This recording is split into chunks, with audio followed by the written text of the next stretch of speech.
Welcome to the Divorce Survival Guide podcast, where we have open and honest conversations about co-parenting, separation, divorce, and the hardest question of all, should you stay or should you go? I'm Kate Anthony, your Divorce Survival Guide, and I'm here to help you navigate some of the roughest waters you've ever swum in and answer some of your toughest questions. I've been to hell and back. And now it's my mission in life to help you get to the other side of this process with your sanity and your heart intact.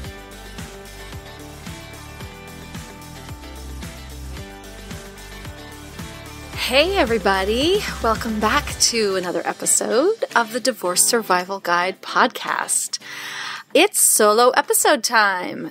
A few weeks ago, I posted in my Facebook group that I was going to write a book, and it was going to be called Not Your Fucking Job. And it was going to be a very simple flip book about all the things that it's not your fucking job to do for your spouse or partner. And I kind of posted it as a joke, and then the post kind of went a little nutso, and people were commenting on it like crazy. And then I posted it on Instagram, and then I posted it on Facebook, and people had a lot to say about this. And so I've decided to do this podcast episode all about not your fucking job. Now, I want to be really clear. I tend to not be black and white about almost anything. In relationships, in life. I'm a very gray area person. And yet, there are certain things that I'm pretty fucking black and white about.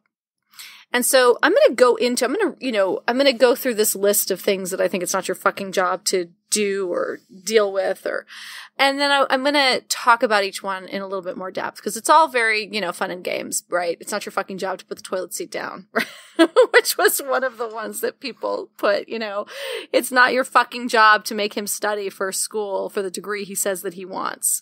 It's not your fucking job to make him, anyway. So there are certain things that are like kind of funny. And then there are certain ones that are really serious and require a little bit more explanation, right? Because if you are in a relationship with somebody, to a certain extent, supporting them and loving them kind of is your fucking job, right?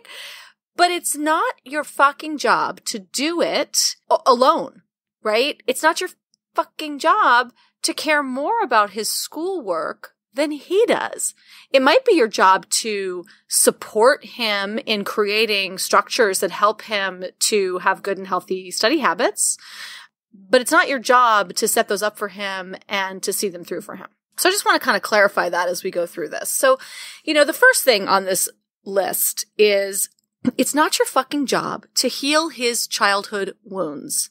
Now, this is one that is a little complex. It's far more complex than it would appear on the surface, because if you've been around me for a while, you know that I often talk about imago therapy. And in imago therapy, it actually is your fucking job to heal your partner's childhood wounds. That's the premise of imago therapy, which is that if you identify your triggers and you say you express them clearly to your partner and say, that it triggers my childhood wound of X. So if you would, make this behavior change request. So let's say, the story that I always talk about is that I have a trigger around people being late.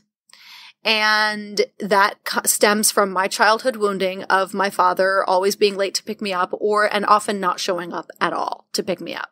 So when someone is late, it triggers all of my abandonment issues. And so it is my job in a relationship to say, hey, I have a wound around lateness, and it stems from this thing. And I'm sure it's not your intention to abandon me or whatever, but it just triggers that for me. So it would really help me if you would. And in imago therapy, you would literally say, it would help me heal my childhood wound of abandonment if you would be on time or call me if you're going to be late.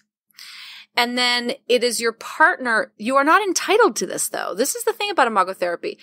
You're not entitled. Your partner can say no. Your partner can say, that actually triggers my wounding around, feeling suffocated and controlled, and it's too far of a stretch for me, and I'm going to have to say no to that, right? So your partner can say no. So it's not your fucking job, right? It's not, it might be your honor and privilege to provide that for somebody. It might be, it might be that you're really love someone and you hear that this is their wound and like, oh my God, even if it's a stretch for me, of course I want to help you with that, right? But it's not their fucking job, right? There's no entitlement to that. And when I say it's not your job to heal someone's childhood wounds, what I mean by that is if they are unwilling to go to their own therapy or couples therapy or to do their own work on healing their own childhood wounds, it's not solely your job to be the provider of healing for another person who's unwilling to be responsible for their own healing, right? So that's what I mean by that. It's not your job to heal someone's wounds that they are unwilling to communicate, that they are unwilling to acknowledge, that they're unwilling to express, that they're unwilling to do their own work to try and heal themselves. Because guess what? You will fail. And not only will you fail, but you will be resented, deeply resented for not having the magical powers to heal wounds that another person isn't even willing to give a shot at trying to heal for themselves. It's not your fucking job to teach him how to be a good parent, right? How many books have you read on parenting? Right? We all have the same exact amount of information available to us at our fingertips. And often, I'm speaking to the women here, and by the way, if you're a man and you relate to anything that I'm saying, and I'm using a different gender, if I'm using the word, woman or him or whatever, just switch it. Just switch it, because I'm talking to you too, okay? Most of my audience is female, which is why I mostly speak to women. But if you relate to anything that I talk about here, oh my God, it is for you too. Please do not feel alienated or like I'm not speaking to you. I totally am. Very often what I see is that women, when they either get pregnant or when they have a baby, they read all the baby books. They read all the how-to books. They read everything, right? And then men look to women to be told what to do because the woman read the book. And this is called bearing the mental load. We are tired. We shouldn't have to tell you what to do. We want you to have also read the book and be doing the same work alongside of us. Okay? Super important. The mental load is super important. If you want to read more about this, you should read Gemma Hartley's book, Fed Up.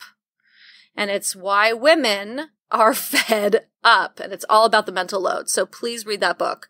I'll never forget this.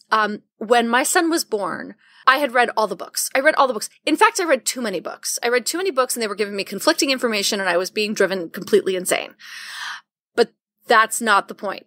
The point is that my husband would had these weird things that he wanted to do, kind of weird.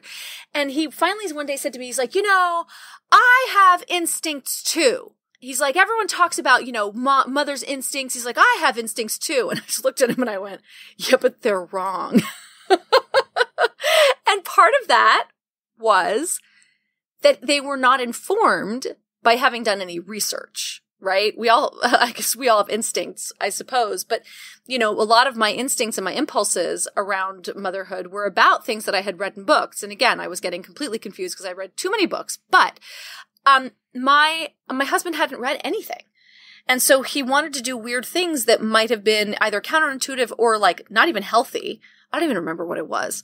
And so I spent an ungodly amount of time, not just nurturing an infant and learning how to be a parent, but also teaching him how to be a parent as well. I mean, the basics, the logistics, this is how you swaddle. He ended up being the master swaddler, by the way. And he was always the master burper. But it's not your job to teach someone how to be a good parent. They have to read the books too. As I said before, it's not your job, not your fucking job to do his deep therapy work. And you actually cannot do it for him. It is 100% counter to his healing for you, especially as his partner, right? You're the closest person to him. You're probably the one to trigger him the most. So actually being his stand-in therapist is the worst thing for your relationship ever. It is not your job to remind him to set an alarm to get the kids to school on time. I've heard this from so many women.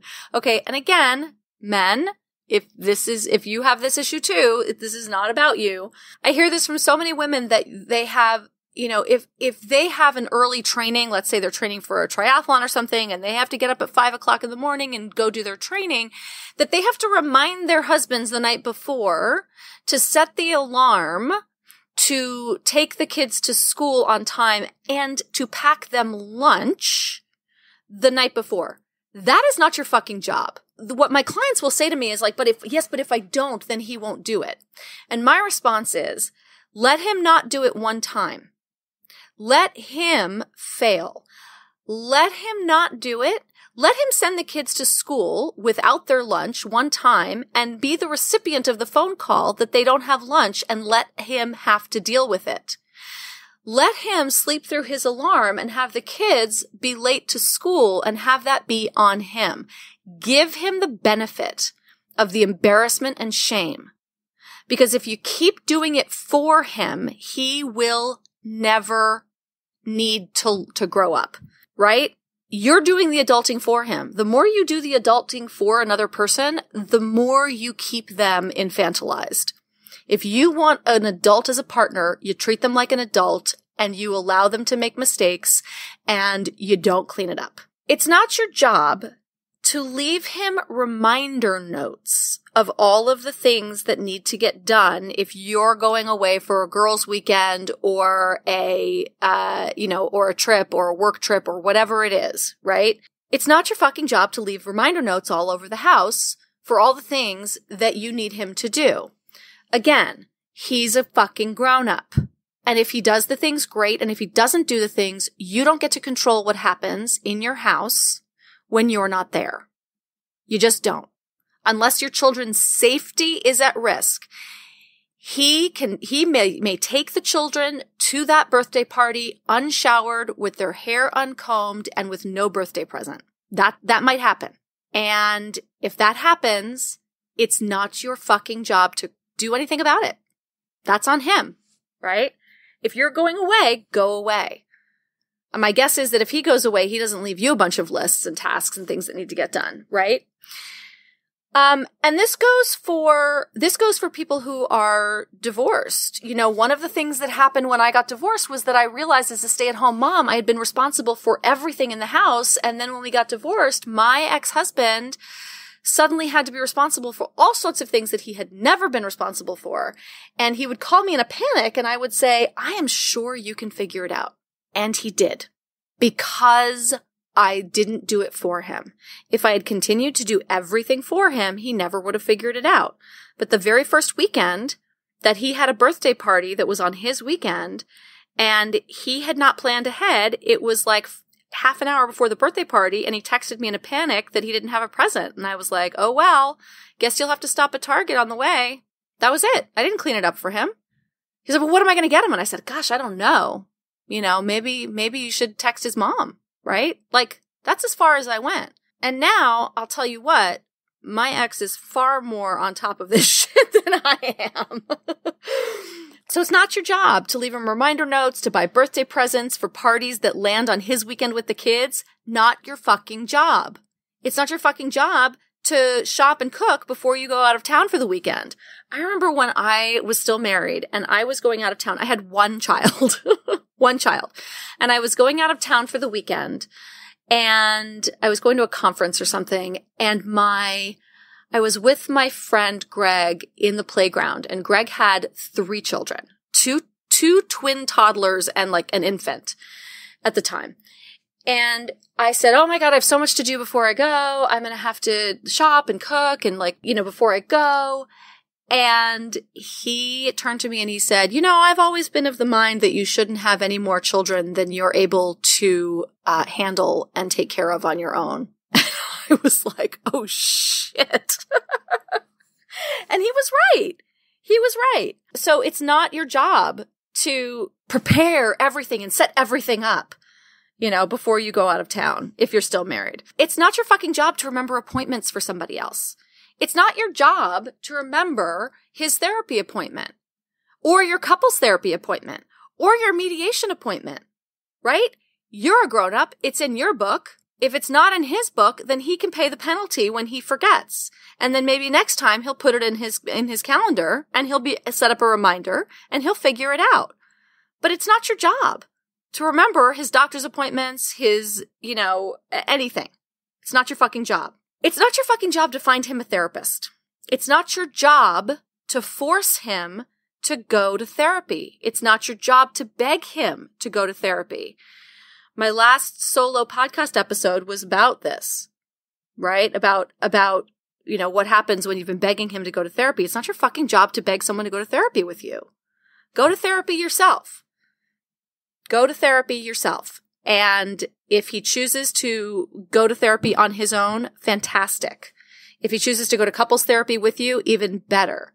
But if he doesn't, forcing him to go, begging him to go, he's not going to go for the right reasons, first of all. It's not your fucking job to beg him to love you. It is not your job to beg him to treat you well. I did that for years and years and years. Begged to be treated as well as the dog. Begged to be loved and to be for him to be as nice to me as he was to other people or as my friends were to me. It's the most demoralizing thing you can ever do. It is not your fucking job to explain basic human needs to a whole grown person. I think somebody actually wrote that in my thread on my Facebook group, right? That's not your job. It is not your job to get someone sober or to get them to quit drinking or to get them to otherwise deal with any of their addictions. It is not your job to heal someone else's addiction. It will not work. It's not your job to heal their anxiety. Here's a tough one. It's not your fucking job to tell him you love him enough that he finally believes it. If he has an unfillable hole, if he has a hole, as someone said, I think recently, whether it was on Instagram or on my Facebook, something about a bucket with a hole in the bottom of it, those unfillable buckets. If he has an unfillable bucket that is from his deep childhood wound of not having been loved as a child, you will never pour enough love into that bucket to fill it, ever, because he has to do the work to seal that hole and fill the hole first before you'll ever be able to fill that bucket. It's not your job to prove your worth. It's not your job to prove your love. It's not your job to pack his lunch. Like, come on. Again, he's a whole grown person. So now we're going to move into some sex stuff here, right? It's not your fucking job to satisfy him sexually enough that he will not cheat on you or watch porn. It is not your job to be a receptacle for sex at any time, in any place, and in any way that someone else wants it. It is not your job to be a sexual being for another person with no reciprocation. It's not your job to be hot enough for him to not watch porn. He's not watching porn because you're not hot enough. He's watching porn because he's addicted to porn or he likes it, right? And there's healthy porn use and then there's unhealthy porn use. But if his porn use bothers you and upsets you, and if he tells you that he wouldn't have to watch porn if you would just do X, Y, and Z, that is not your fucking problem. It's not your job to be his Madonna and his whore. It is not your job to keep his dick out of other women. It is not your job to lose weight to meet some impossible standard set by the beauty industry that's entirely designed to make you feel bad about yourself so that you'll buy more of their products and so that you will think that you meet the standard that your husband seems to have set for you, right? Because there's a standard, which is impossible, that is set by the beauty industry that is all about them making money, that your husband also thinks is the standard, and he may think, maybe he doesn't, but he may think that that is the standard. And if he thinks that's the standard and you're not meeting it, then there's something wrong with you, and you have to change to meet a standard that is literally not based in reality. And that is abuse. So it's not your job to lose weight to meet somebody else's impossible standards. It's not your job to dye your hair, get a boob job, cut your hair, lose weight, gain weight, exercise, unless you fucking want to. It's not your fucking job to do any of those things in order to be enough or feel attractive enough for another person. It's not your fucking job to smile. It's not your fucking job to be nice all the time. It's not your fucking job to be his mother, to keep his schedule, to clean up his mess, to remind him to attend parent-teacher conferences.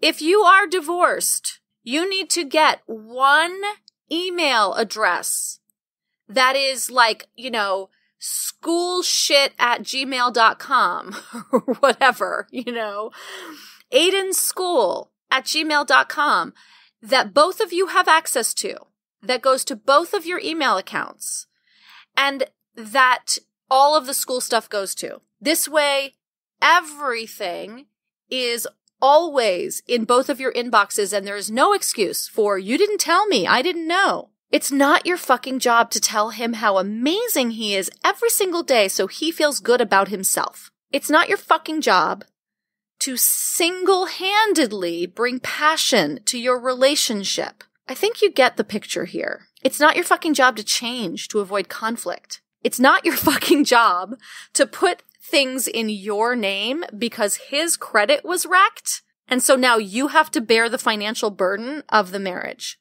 There's an ongoing list. There's even more here. There's so much, right? But here's the deal. If you want to be in an equal partnership with another human being, you have to this is your fucking job. Here is your fucking job. It is your fucking job to set the standard for what equal partnership means and not step outside of it. So it's a boundary. And boundaries are not just telling people what you will and will not do. It is actually about you taking the actions for yourself that hold yourself accountable to the boundary that you set. So for example, when you, let's say, right, like that thing about setting up the email account, right? It's not your job to tell another human being all of the, to remind them 3 or 4 times about something coming up because you're the only one getting the emails. It might be your job to set up the email account and then send him the link and say, make sure this gets hooked up into your email, to your phone or your computer. And that's it. That's your job. It's his job. It's the other person's job to then hook it up, set up reminders, and show up. Do not be reminding the other person. You send them the information once and that's it, because they're a grown-up. If you want someone to show up as a grown-up, you have to treat them like a grown-up. And this is like codependency 101. Actually, it's not. It's codependency 201, right? So the thing that we love to do as codependents is to caretake everybody else. And then we get really fucking resentful when they don't caretake us and when we're doing all the work. And part of that is our, empathic need to nurture. The other part of it is that we're fucking control freaks. Because many of us, if not most of us who are codependent, were raised in chaos.